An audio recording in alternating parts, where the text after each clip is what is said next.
Hello and welcome to today's book summary. We'll be exploring Hillbilly Elegy, a million-copy bestseller from the United States. The author, J.D. Vance, is an ordinary millennial born in the Appalachian region of America.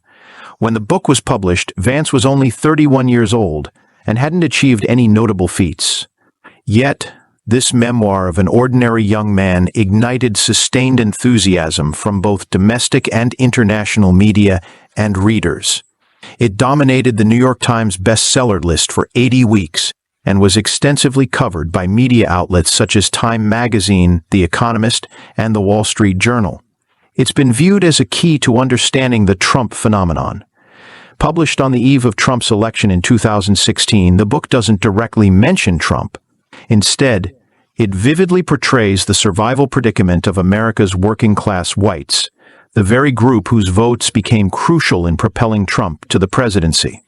For nearly half a century, America's working-class whites have been neglected and abandoned by mainstream society, losing their former status and struggling in a quagmire of poverty, violence, and rampant drug abuse. With their upward mobility channels almost blocked and seeing no way out, their disconnect from mainstream society has deepened. It was this strong dissatisfaction with the status quo that shifted their support from the Democratic Party to the Republican Party. Bill Gates, in recommending this book, said, "This is a great work, discussing important social issues far beyond what Vance imagined when writing this book." In the years following its publication, Trump's supporters have only increased, and the ethnic conflicts and value divisions in American society have become more severe. In November 2020, as the U.S. election took many twists and turns, a film adaptation of Hillbilly Elegy was released, directed by Ron Howard, known for A Beautiful Mind and The Da Vinci Code. The intense election confrontation, coupled with the film's popularity, led people to revisit this memoir, hoping to find answers to understand America's current difficult situation. Today, let's delve into this book and see how this ordinary person's biography leverages major contemporary issues. Through reviewing his own struggle and family history, Vance shows us the changes experienced by America's working-class whites since World War II, transitioning from a hopeful middle class to a socially marginalized group, generally pessimistic about the future. Their story is the antithesis of the uplifting American dream. They seem like a cursed group, unable to escape fate's malicious traps even with their utmost efforts. Vance is the one who luckily broke free, and thus he wrote this moving elegy for his people. Now, let's start with Vance's story. In the eastern United States, the Appalachian Mountains stretch over 3,000 kilometers. This ancient mountain range, one of the oldest on Earth, harbors rich deposits of coal, iron, oil, and other minerals, formed over billions of years. Following the Industrial Revolution, this region became a crucial source of raw materials for America. Some strategically located areas evolved into thriving steel or automobile cities. However, the 1970s saw a shift of industry to the south and overseas, leading to the decline of these once prosperous industrial cities, creating the infamous Rust Belt. Meanwhile, in the more isolated mountain areas, a deeper, more entrenched poverty persisted. J.D. Vance was born in Middletown, a small steel town in Ohio with roots tracing back to Jackson, Kentucky. Both towns lie on the western edge of the Appalachians, where residents proudly call themselves hillbillies, though outsiders often use less flattering terms like rednecks or white trash. From Vance's earliest memories, Middletown was in decline, with jobs vanishing and the urban fabric deteriorating. Hope seemed to be fading from the community. Vance's childhood could be summed up in one word: chaos. His parents divorced when he was a toddler, leaving him to live with his mother and half-sister. His mother, a former nurse, married 5 times and engaged in a series of tumultuous relationships. Temporary fathers came and went, and the family moved constantly. Tragically, Vance's mother also fell into drug addiction, a common affliction in the area that, paired with poverty, dragged the family deeper into despair. The combination of failed relationships and drug abuse left Vance's mother mentally unstable and prone to violent outbursts. One harrowing incident saw her threatening to crash the car with Vance and his sister inside, leading to a police intervention. To protect his mother from jail and himself from foster care, Vance lied to the authorities about the incident. This turbulent upbringing took its toll on Vance. His grades plummeted, he began using marijuana, and he developed a cynical worldview, quick to blame others and solve disputes with his fists. He resented his circumstances, his parents, and the stark inequalities he observed around him. Without intervention, Vance might have followed the path of many of his peers, dropping out of school, succumbing to addiction, or turning to crime. However, his grandparents provided crucial support. Despite their own limited education and fiery temperaments, they embodied the hillbilly values of honor, family loyalty, and an unwavering belief in hard work and the American dream. When Vance started using marijuana, his grandparents took him in. They encouraged his education, instilled important life lessons, and emphasized that while success might be rare in their community, this was no excuse for personal failure. Their mantra was clear: never think reality is against you. You can achieve anything you set your mind to. For 3 years of high school, Vance chose to live with his grandmother, away from his mother who struggled with recurring drug addiction and mental instability. This relatively stable environment improved his academic performance, but he still often arrived late or skipped classes, nearly dropping out. Barely graduating, Vance decided to join the U.S. Marine Corps on his cousin's advice. This became the first turning point in his life, with 4 years of military service dramatically changing him both physically and mentally. Before enlisting, Vance had never run a full mile. In the Marines, he could run 3 miles in just 19 minutes. Initially terrified of climbing a 10-meter rope, within a year he could do it one-handed. For the first time, he commanded adults and watched them follow his orders. He learned that leadership was more about earning respect than giving orders, and how to unite people from diverse backgrounds into a cohesive team. The rigorous training and discipline of the Marines honed Vance's willpower and changed his self-perception. Previously, the constant turmoil at home made him feel powerless, but the Marine Corps opened up a new world. He reflected, "The challenges, big and small, made me realize I had always underestimated myself. If I learned helplessness at home, the Marine Corps taught me hope." Excelling in the Corps, Vance became a media liaison officer at one of the largest military bases on the East Coast, a position typically reserved for the most senior Marines. His training enabled him to articulate his views fluently before TV cameras and confidently hold his ground among officers. Experiences in war-torn Iraq and impoverished Haiti deeply affected him, making him appreciate his own fortune and seriously reconsider his future. Upon leaving the Marines, Vance had transformed into an ambitious and determined young man. He completed a double major at Ohio State University in just 23 months with top honors. He then gained admission to Yale Law School, one of the world's most prestigious, known for producing U.S. presidents, Supreme Court justices, and numerous political and legal elites. Entering Yale Law School was tantamount to receiving a pass into America's political and legal elite. Before graduation, Vance received job offers from top law firms. He met a perfect partner from a privileged background and networked with numerous high-level figures in politics, business, and law. Through arduous effort, Vance had overcome the disadvantages of his background, rising from a hillbilly to join the American elite, achieving the life he once only dreamed of. At this point, one might view Vance's journey as the typical American dream, the promise enshrined in the Declaration of Independence that, regardless of origin, relentless effort can yield a better life and the realization of personal aspirations. However, this narrative represents only one facet of a complex reality. Vance's memoir isn't a celebration of personal triumph, but rather an acknowledgement of how precarious his ascent was. Without crucial interventions from those who extended a helping hand, his fate might have mirrored that of his neighbors or relatives. Yale Law School, a Silicon Valley career, and the ability to pen this influential work would have remained beyond his reach. Indeed, he stood alone among his high school peers in securing a place at an Ivy League institution. While admission to a prestigious university might seem unremarkable, it's Vance's background that renders his achievement extraordinary. He candidly admits, "In an environment where self-defeat was a constant temptation, becoming a successful ordinary person is my greatest accomplishment." The book's impact, however, extends far beyond a mere inspirational tale. Its widespread resonance stems from Vance's ability to transcend personal anecdotes and emotions, offering a detached examination of the social issues that colored his upbringing. These encompass wealth disparity, social mobility, regional culture, religious beliefs, and educational equity, all hot-button issues in public discourse.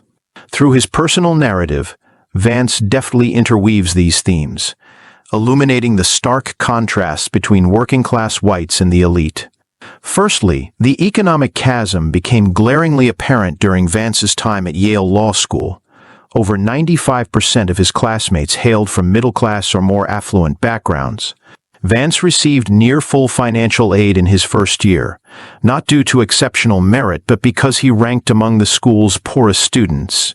In the U.S., a middle-class family's annual income of around $160,000 would be considered a fortune in Vance's hometown of Middletown. Yet Yale Law graduates expect this as a starting salary, with some even deeming it insufficient. Vance's transition from working class to elite circles left him feeling like an outsider, awkward in social settings that his peers navigated with ease. Ironically, the humble life he once considered unremarkable became a source of fascination for his professors and classmates, offering them a glimpse into an unfamiliar world. Secondly, family dynamics presented another stark contrast. While most of Vance's law school peers came from stable, nurturing families and exuded confidence and optimism, his childhood friends had all weathered significant family turmoil, divorce, remarriage, parental incarceration, and substance abuse. Initially ashamed of his background, Vance's Marine Corps experience seemingly reshaped his perspective. At Yale, he chose to confront his past openly, recognizing that his parents' failings weren't his burden to bear. His candid portrayal of these painful family experiences in the book demonstrates remarkable courage. This newfound perspective led Vance to grapple with profound questions.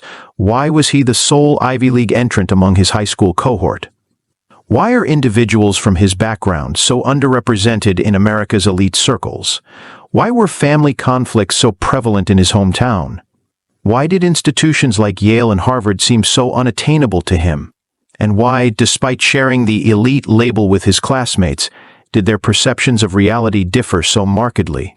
He reflects, "Recognizing the gulf between myself and my Yale peers helped me understand my kinship with those back home.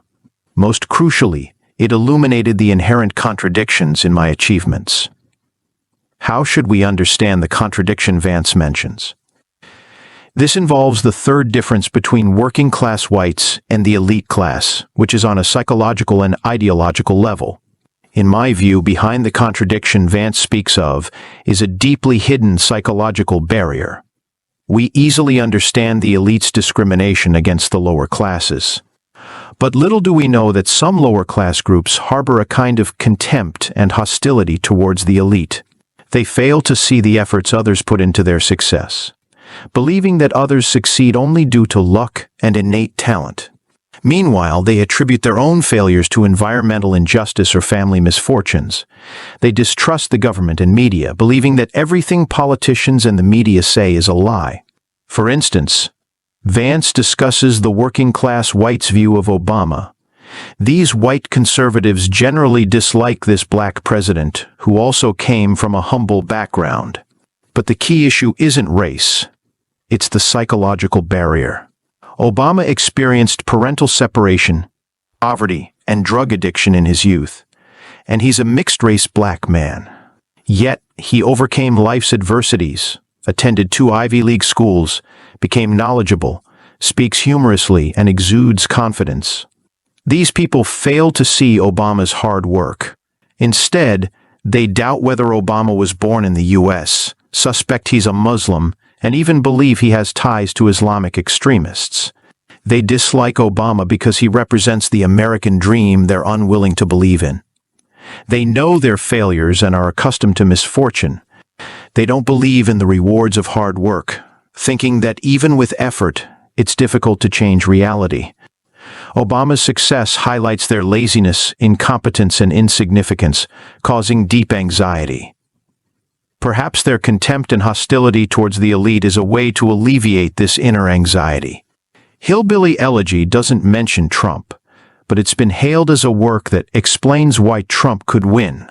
In later interviews, Vance said that working-class whites voted for Trump because of their complete distrust of political elites and mainstream media, as well as their anxiety and despair about their real-life situations. Trump recognized their anxiety and promised to create more jobs, while his cynical attitude during the campaign catered to the mindset of these working-class whites. In the 2020 election, although Trump didn't defeat his opponent Biden, he still won a record-breaking number of votes. We've discussed the significant gaps between working-class whites and the elite in America. Gaps that manifest not only in economic capacity, but also in life attitudes and political leanings. But how did these gaps emerge? While differences between whites and people of color are visibly apparent, how did the divide between white working class and white elite groups widen so dramatically? To answer these questions, we must first understand that white Americans don't share a single origin. Although most of their ancestors came from Europe, European ethnicities and cultures are diverse. The hillbillies of the Appalachian region, or the white working class, numbering in the millions, are mostly descendants of Scottish and Irish immigrants. Their ancestors were indentured servants in the American South, later becoming sharecroppers and coal miners, and eventually mechanics and factory workers. Due to their general lack of higher education and widespread poverty, they were labeled as hillbillies. In Vance's family, his grandparents came from Jackson, Kentucky, a town of just a few thousand people with a coal mining district. There, people had only two choices: farming or coal mining. Coal miners earned meager wages and worked in dangerous conditions, risking their lives for a miserable existence. After World War II, as the industrial area around the Great Lakes in the Midwest rose to prominence, factories needed a stable workforce and encouraged workers to move north with their families. Vance's grandparents joined this northward migration, settling in Middletown, Ohio, a steel city, with a population of only 40,000 to 50,000. From the 1940s to the 1960s, the entire Great Lakes industrial region was at its peak. Vance's grandfather successfully entered Armco, Middletown's largest company. Like millions of rural workers who moved to cities, he transitioned from a poor farmer to a blue-collar middle-class worker with a car and a house. However, by the mid-1970s, the oil crisis triggered a major U.S. economic recession. Coupled with industrial restructuring, the manufacturing sector in the Great Lakes region gradually declined in its share of the national economy. The government intervened, shifting manufacturing to the west, south, and overseas. As manufacturing companies relocated, local job opportunities drastically decreased. Well-educated and wealthy individuals fled, leaving behind dilapidated factories, rust-covered machinery, and a large number of blue-collar workers with poor work skills or advanced age. These workers, lacking higher education, were unable to seek opportunities elsewhere. Rapidly depreciating property values made it difficult to sell their homes, and the high cost of relocation forced them to remain. Often the poorest were left behind. By the 1980s, Middletown's once busy shopping centers, decades-old restaurants, bars, and large department stores closed down. The city center now resembles ruins from America's industrial heyday, with abandoned stores and broken windows everywhere. The main street, once home to the wealthy, becomes a meeting point for addicts and drug dealers at night.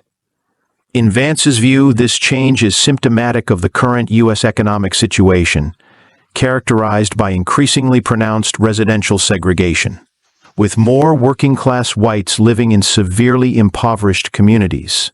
He cites a statistic. In 1970, only 25% of white children lived in communities with poverty rates above 10%. By 2000s, this proportion rose to 40%. The percentage is undoubtedly higher now.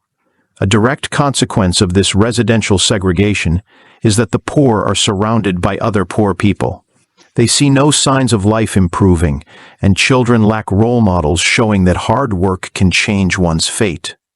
Gradually, they form the belief that no matter what they do, people like them won't succeed. In Middletown's public high schools, 20% drop out before graduation. Most won't obtain a college degree, and almost no one attends university outside Ohio. Students and parents don't care about academic performance, and their expectations are low. Students even develop a notion that good grades are a feminine trait, while masculinity is represented by strength, courage, and a propensity for fighting. Thus, boys with good grades are called sissies. These working-class whites believe successful people fall into two categories: those lucky enough to be born into wealthy families, destined for greatness from birth, and those with innate talent, born intelligent and successful in whatever they attempt. For ordinary people, they believe hard work is far less important than luck and talent. Consequently, even when job opportunities arise, they don't work diligently, instead being lazy and deceitful. Vance notes, "Walking through this city, although 30% of young people here work less than 20 hours a week, not one of them realizes their own laziness. Few opportunities, low skills, lack of education, and laziness almost inevitably lead to poverty." As mentioned earlier, drug abuse is rampant in these communities. In Middletown, prescription drug and narcotic addiction is widespread. In 2015 alone, dozens of people died from heroin overdoses. Moreover, divorce rates among white working class are rising while marriage rates are declining. The poor can only marry other poor people, and many don't even have the opportunity to marry, leading to choices of remaining single or having children out of wedlock. Evidently, this is a pessimistic group. Surprisingly, surveys show that white working-class Americans are the most pessimistic group in the country.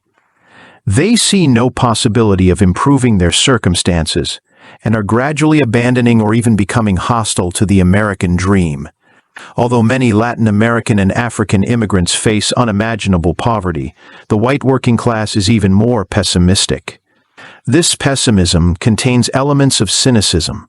As white people sharing the same beliefs as mainstream society, they were once proud members of the middle class, but are now increasingly marginalized. The difficulty of escaping this cursed fate through personal effort and breaking out of the lower social strata is immense. Conclusion. Vance is a lucky one who successfully broke out from the bottom. He graduated from a prestigious university, has a high-paying job, became a well-known writer, and has a beautiful, wise, and gentle wife. He has entered the ranks of the American elite. But even so, he still can't sever ties with his hometown. He must face his mother who can't kick her drug addiction. And he can't completely shake off his childhood trauma because it has been deeply imprinted in his character and habits. He candidly reveals in the book that although he thinks his wife is perfect, he can't help but argue with her over trivial matters, sometimes even slamming the door and leaving, just like his mother used to do. His struggles in intimate relationships make him both guilty and afraid. He fears that he will never be able to break free from the hillbilly curse, never able to escape that spiritual poverty.